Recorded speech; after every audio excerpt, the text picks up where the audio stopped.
I was heartbroken. I'm not actually making a joke at all. Ryan Reynolds has reached his breaking point. This time, he isn't laughing it off or hiding behind Deadpool's sarcasm. After Disney slashed his paycheck, Reynolds struck back by demanding that the company pull every Deadpool film from circulation. But as shocking as that sounds, it's only the beginning, because the plans he's rumored to be putting in motion next could shake Disney's empire to its core. To understand how it reached this point, you have to rewind to 2019. When Disney finalized its takeover of 21st Century Fox, it gained complete control of the X-Men franchise. That included one of the most improbable billion-dollar success stories of modern Hollywood, Deadpool. Against all odds, the 2016 film, made on a modest budget and slapped with an R rating, had exploded into a global hit. The sequel only amplified the momentum, with both movies together grossing more than $1.5 billion worldwide. For years, the only reason Deadpool even existed was Ryan Reynolds himself. He had fought, begged, and campaigned endlessly to bring the character to life. And then about a year and a half ago, somebody accidentally leaked it on the internet. Was that you? Super crazy. Within 24 hours, we had a green light. We were making a weird circle. A leak that many believe was no accident. Within 24 hours, the fan reaction was so overwhelming that Fox had no choice but to give the movie the green light. Reynolds had willed Deadpool into existence. But when Disney inherited the franchise, the financial terms changed overnight. Executives quietly restructured Marvel contracts to look more like their long-standing Avengers model: smaller upfront checks, larger back-end incentives if the films performed well. It was the same strategy that had worked when Robert Downey Jr. and others agreed to gamble on the MCU's growth in the early years. The problem? Reynolds wasn't some fresh-faced recruit being folded into the machine. He was the machine. Deadpool didn't just succeed because of corporate strategy. It thrived precisely because it defied it. Under Fox, Reynolds had secured a hefty upfront salary that reflected both his starring role and his responsibilities as a producer.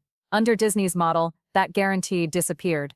Pitched 18 different movies to them. I mean, I pitched like one that was stop motion, for Christ's sakes. One that was a Sundance movie, like one shot, the whole thing in a car. But where no action. The new deal leaned heavily on performance-based pay, which Reynolds viewed as both insulting and risky. Behind the scenes, negotiations turned tense. Insiders described Reynolds as stunned and frustrated, not just about the numbers, but about what they symbolized. Disney, he felt, didn't value Deadpool the way Fox had. To him, this wasn't merely a financial issue, it was existential. Deadpool was his redemption story after the disaster of Green Lantern. Too much money and too much time wrecks creativity, just murders it. And constraint is the greatest creative tool you can possibly have. It was the project that redefined him in Hollywood, the character he nurtured for more than a decade. Reynolds himself has admitted to pitching nearly 20 variations of potential Deadpool projects to Disney executives, ranging from offbeat indie concepts to bizarre stop-motion experiments. That relentless creativity was proof that he wasn't just cashing checks. He was trying to keep Deadpool alive in new and surprising ways. So when Disney responded by cutting his pay, it wasn't just a slight against him personally. It was, in his eyes, a dismissal of everything that made Deadpool successful in the first place. He had long believed that constraint breeds creativity, that too much money ruins the inventive spirit. But what Disney was imposing wasn't creative constraint, it was control, and Reynolds saw that as a death sentence for the character's edge. Fans, too, began worrying that once folded fully into Disney's family-friendly empire, Deadpool would lose his bite. Executives insisted that the R rating and irreverent tone would remain untouched, but the pay dispute revealed the real battle: who would control Deadpool's future, Reynolds or the studio? Will we maybe see a Deadpool 4? Oh God, no.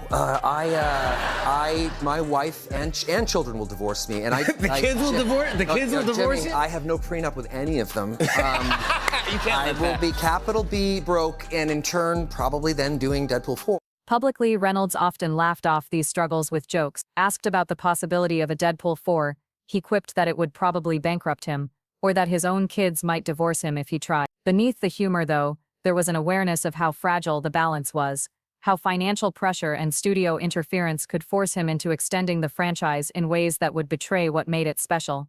Unlike most Marvel stars, Reynolds wasn't dependent on acting paychecks. Thanks to his entrepreneurial ventures like Aviation Gin, Mint Mobile, and his own marketing agency, he had built independent wealth. That financial freedom gave him leverage. But Deadpool wasn't just another brand, it was personal. It was the character that resurrected his career and connected him to fans in a way few other actors ever experience. And the fans were watching closely. As word of the pay cut leaked, online speculation ran wild. Reynolds only fueled the fire with cryptic social media posts, including one that mashed up the Avengers logo with anarchist symbols. Was he signaling rebellion? Character over spectacle was the lesson that I took with. Was he taking shots at Disney in plain sight? The posts went viral, and Disney executives downplayed them as jokes, but the narrative had already taken shape. Ryan Reynolds wasn't happy, and the fans were rallying behind him. That's what made the situation so dangerous for Disney. Reynolds had already proven he could weaponize fan support when the Deadpool test footage leak forced Fox's hand. If he decided to frame himself as the underdog being mistreated by the corporate giant, the backlash could be explosive. Ryan Reynolds has posted this photo on Instagram, Pool in Avengers Doomsday. Disney wasn't just facing an actor's salary dispute, it was staring down a cultural movement led by one of Hollywood's most media-savvy stars. By this point, three truths had become undeniable. First, Disney had cut Reynolds' guaranteed salary compared to his Fox deal. Second, Reynolds took it as a sign that the studio didn't respect him or Deadpool's unique place in pop culture. And third, he was preparing to escalate, quietly at first, but soon in ways that would force Disney into a very public confrontation. And escalate. He did. What followed wasn't just another Hollywood negotiation, it was a power struggle between a billion-dollar corporation and one man who refused to be treated as just another cog in the MCU machine. From the very beginning, Ryan Reynolds didn't see the salary cut as a routine business adjustment. To him, it wasn't just about money. It was a calculated attempt to strip away his creative power. He had poured years into pitching wild experimental concepts for Deadpool, often pushing boundaries on purpose to test what the franchise could become. One idea was a stop-motion version. Another was a stripped-down indie-style film, shot entirely in a car with no action sequences. Disney's insistence on shoving him into the same pay framework as every other Marvel actor sent a clear signal. They didn't see him as the architect of Deadpool. They saw him as just another employee. That, in Reynolds' mind, wasn't a contract disagreement. It was an existential question. Would Deadpool remain the chaotic, fan-fueled anomaly that rewrote Hollywood rules? Or would it be ground down into another uniform cog in Marvel's production line? Reynolds started his pushback quietly, layering his discontent into interviews and press appearances. When asked about filming Deadpool and Wolverine, he admitted it was the most rewarding experience of his career, but then dropped a bombshell. Once production wrapped, he confessed he sank into a deep depression, knowing there likely wouldn't be much room for reshoots. On the surface, it was nostalgia for a positive shoot. But between the lines, it sounded like a goodbye. Unless conditions changed, creative respect, financial acknowledgement, Reynolds was prepared to let Deadpool die on his own terms rather than see it diluted. He also tied his own battle to the themes within Deadpool itself. Reynolds explained that each entry had been built around an allegory, the first about shame, the second about family, and the third about redemption. In his eyes, Deadpool and Wolverine was more than just a crossover spectacle. It was about corporate redemption, a reflection of Disney's acquisition of Fox. He even admitted, the entire film was a metaphor for Disney buying Fox. It was classic Reynolds using Deadpool not just as entertainment, but as social commentary. And so when Disney tried to curb his authority with a pay cut, he saw it as an attempt to muzzle the very soul of the character. Negotiations intensified as his team made one fact crystal clear. I pitched like one that was stop motion, for Christ's sakes. One that was a Sundance movie, one shot, the whole thing in a car, no action, nothing. Deadpool wasn't like Spider-Man or Batman.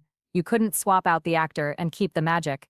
Reynolds was Deadpool. His timing, his meta-comedy, his creative fingerprints across every marketing stunt, all of it was woven into the character's DNA. Hugh Jackman himself acknowledged it, joking that the Deadpool films were basically love letters to Wolverine, wrapped around Reynolds' singular ownership of the role. And Reynolds didn't need to shout threats to make his point. The original Deadpool test footage leak had already proven his ability to mobilize fans. That footage sat ignored on a Fox shelf for years until, mysteriously, it hit the internet. Within 24 hours, the studio greenlit the project. Whether or not Reynolds personally leaked it hardly mattered. The message was clear. If he ever wanted to rally the fandom again, he could. Just reminding people of Deadpool's grassroots origins was enough to keep Disney executives nervous. The best experience I know I've ever had. I'm not going to speak for. I've never been so depressed when we stopped shooting the film, because I knew when we stopped shooting we're probably not going to have a lot of reshoots. Meanwhile, Reynolds was no longer just a movie star. He was a billionaire entrepreneur. His sale of Aviation Gen for up to $610 million and Mint Mobile's $1.35 billion buyout by T-Mobile gave him enormous independence. He often explained that everything he touched, from liquor brands to sports teams to superhero films, I hijacked the first movie. I used the character to tell a story about shame, then a story about family for the second movie, and this one was being about redemption. came back to one unifying principle: storytelling. Storytelling is storytelling, he said. I love it in commercials, in movies, in sports, on stage. For him, Deadpool wasn't just another role. It was his most important storytelling platform. To cut his pay wasn't simply disrespectful, it was an insult to his identity as a creator. Disney had weathered star pressure before. Their bitter dispute with Scarlett Johansson over Black Widow showed the studio's willingness to dig in. But that conflict was different. Johansson's character could be retired. Deadpool, on the other hand, couldn't exist without Reynolds. The stakes were much higher. Reynolds used that leverage with surgical precision. The whole movie was an allegory for Disney buying Fox. At one point, he floated the idea that Deadpool might work better as a supporting MCU character instead of carrying solo films. On the surface, it sounded modest, but behind the words was a warning. If Disney continued to undervalue him, he could scale back Deadpool's role, starving them of the billion-dollar potential of future headliners. He also reminded the studio of how integral he was behind the scenes. Marketing campaigns like the infamous emoji billboard weren't studio ideas, they were Reynolds's. That test footage sat on a shelf at Fox for 4 years, and then about a year and a half ago, somebody accidentally leaked it on the internet, which was get made. And within 24 hours, we had a green. He pushed for stunts so outrageous that Fox initially doubted they'd work, only to see them go viral. Those stories weren't random anecdotes. They were calculated reminders that his creativity had been just as important as his acting. If Disney expected to slash his pay while still exploiting his instincts, he considered that exploitation plain and simple. His collaboration with Hugh Jackman only raised the stakes. Fans had begged for a Deadpool-Wolverine team-up for over a decade, and it was Reynolds's persistence, some would say obsession, that convinced Jackman to finally come back. Without Reynolds, the crossover simply wouldn't exist. And yet, Disney was cutting the very man who made it possible. That's when Reynolds began hinting at his most drastic options. Privately, sources say he threatened to pull his promotional support if Disney refused to compromise. That might sound minor, but Deadpool's marketing had always been half the brand. Without Reynolds's viral genius, a Deadpool release would lose much of its cultural impact. And then came the nuclear whisper, the possibility that he could demand Disney strip Deadpool from its platforms entirely. Legally complex. Absolutely. But even raising the specter of removing a billion-dollar property from Disney Plus showed just how serious he was. By this stage, Reynolds had boxed Disney into an impossible corner.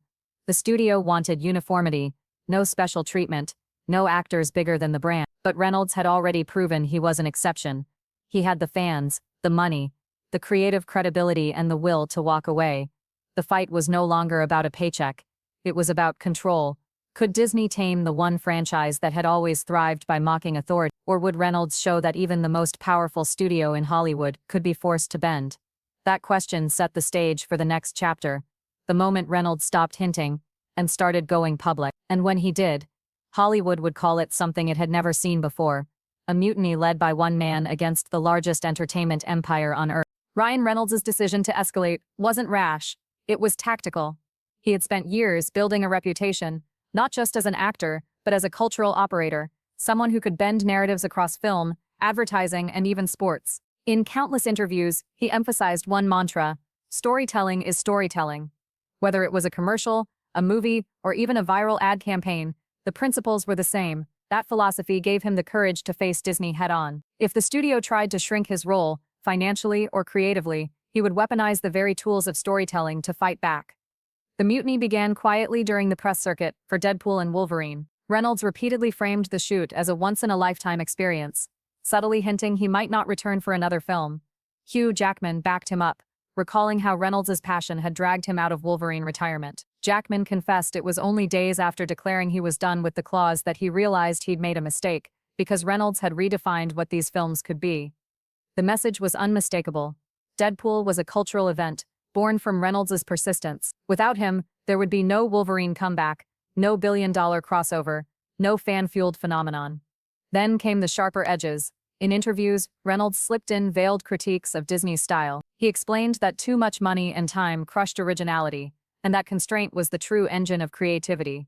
To Disney executives, who operated on unlimited budgets and tight control, this was more than a philosophical statement. It was a rebuke. He was reminding them that Deadpool thrived precisely because it broke the rules of the Marvel machine. Trying to MCUify the franchise would kill the spark that made it special.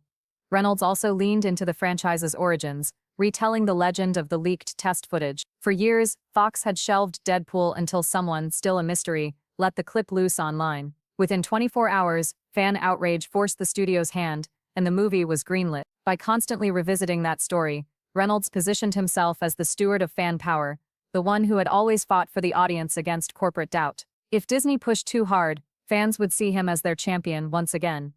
And then there was the humor. During joint appearances with Jackman, playful sparring matches turned into subtle digs at corporate oversight. At one point, Jackman teased Reynolds about Deadpool's pathetic devotion to Wolverine, calling the films one long, desperate plea. The joke landed, but underneath was a sharper truth. Deadpool's irreverence was inseparable from Reynolds's willingness to mock authority, Disney included. But Reynolds's most powerful weapon wasn't his words, it was his marketing empire. Through his company Maximum Effort, he had pioneered a new model of lightning-fast advertising. He told stories of how, when controversy struck like the infamous Peloton ad, he and his team could spin a viral campaign in less than 48 hours. Something happens in culture, he explained, and we can have a response on the air within a day. That meant if Disney crossed him, he could turn fan sentiment against them almost overnight. The threat of such a counterstrike was enough to keep executives awake at night. Then came the nuclear option, whispers that Reynolds might demand Deadpool be pulled from Disney's platforms entirely. Even if the legal logistics were tangled, the symbolism alone was catastrophic. Disney had spent billions acquiring Fox largely to consolidate its content on Disney. Losing Deadpool, even as a hypothetical, would be seen as proof that the studio had disrespected the man who made the character possible. In today's world, perception is everything. One headline about Reynolds walking away could undo years of corporate image building. The industry context made the standoff even more volatile. Scarlett Johansson had already sued Disney over Black Widow, igniting a storm of bad press, but Reynolds' case was different. You couldn't swap in another actor and expect fans to accept it. Deadpool was not Spider-Man or Batman. He was inseparable from Reynolds' own identity. Fans knew it, Reynolds knew it, and Disney had no way around it. Jackman's role in the mutiny only amplified the message. Time and again, he credited Deadpool with reshaping the superhero genre. He recalled watching the opening of the first film and realizing it had redefined what a comic book movie could be. By aligning himself so closely with Reynolds, Jackman transformed the dispute into something larger. Not a pay dispute, but a battle over creative legacy. Reynolds deepened that framing by speaking about Deadpool's thematic core. He explained that each movie was more than action or humor. It was an allegory, one about shame, another about family, and most recently, one about redemption. These weren't disposable blockbusters, they were personal. So when Disney slashed his pay and tightened its grip, it wasn't just business. It was a dismissal of the stories he had spent years embedding with pieces of his own life.